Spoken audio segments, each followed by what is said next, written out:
ഇതാണ് Microsoft Surface laptop 4 13.5 inch Amazon Prime സെയിലിന് വാങ്ങിയാണ്.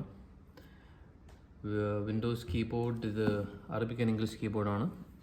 Laptop 4, Windows 11, Bluetooth 5. ലാപ്ടോപ്പ് 5 ആണ് ലേറ്റസ്റ്റ്, പക്ഷേ ലാപ്ടോപ്പ് 4 ആണ് ഞാൻ വാങ്ങിയിട്ടുള്ളത്. ഇവിടെ സ്പെക്സ് ഉണ്ട്, ഇവിടെ നോക്കിയാൽ കാണാം. Microsoft gen laptop 4, 512GB display, SSD, RAM 8GB, matte black. അപ്പോൾ ഇത് നമുക്ക് തുറന്ന് നോക്കാം. തുറക്കാൻ വേണ്ടി അവർ ഇവിടെ തന്നെ ഒരു പിടി വെച്ച് തന്നിട്ടുണ്ട്. കത്തിൻ്റെ ഒന്നും ആവശ്യമില്ല. So let's just do it.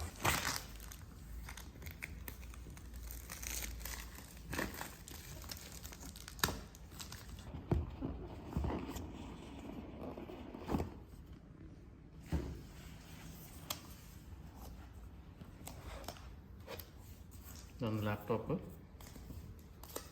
ഇതിവിടെ മാറ്റി വെക്കാം. ഇതിനുള്ളിൽ എന്തായാലും നോക്കാം. ഇത് പവർ അഡാപ്റ്റർ,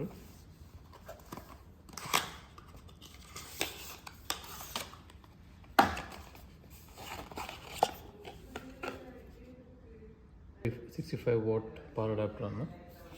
പിന്നെ ഇവരൊരു സ്പെഷ്യാലിറ്റി എന്ന് പറഞ്ഞു കഴിഞ്ഞാൽ USB പോർട്ട് ഇവിടെ വരുന്നുണ്ട്. അപ്പോൾ ഇവിടെ നിന്ന് നമുക്ക് ഉപയോഗിക്കാം. അതാണ് ഇതിൻ്റെ ഏറ്റവും വലിയൊരു ഉപയോഗം. പിന്നെ നമുക്ക് നെക്സ്റ്റ് ഇവരെ കാറ്റലോഗ് ആയിരിക്കും. ക്വിക്ക് സ്റ്റാർട്ട് ഗൈഡ്,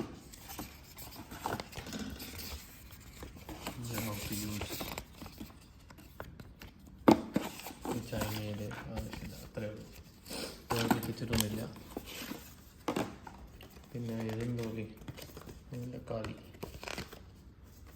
അത്ര തന്നെ.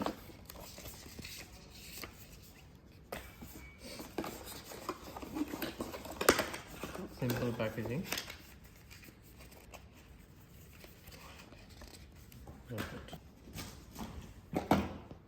നമുക്ക് ലാപ്ടോപ്പ്, let's open that.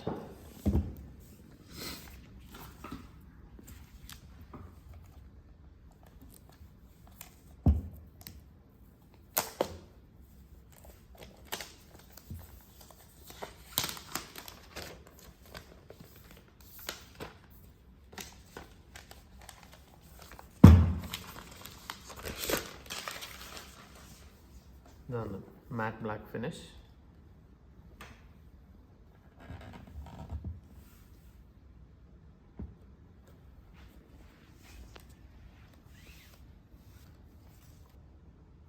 ഇത് പവർ ബട്ടൺ.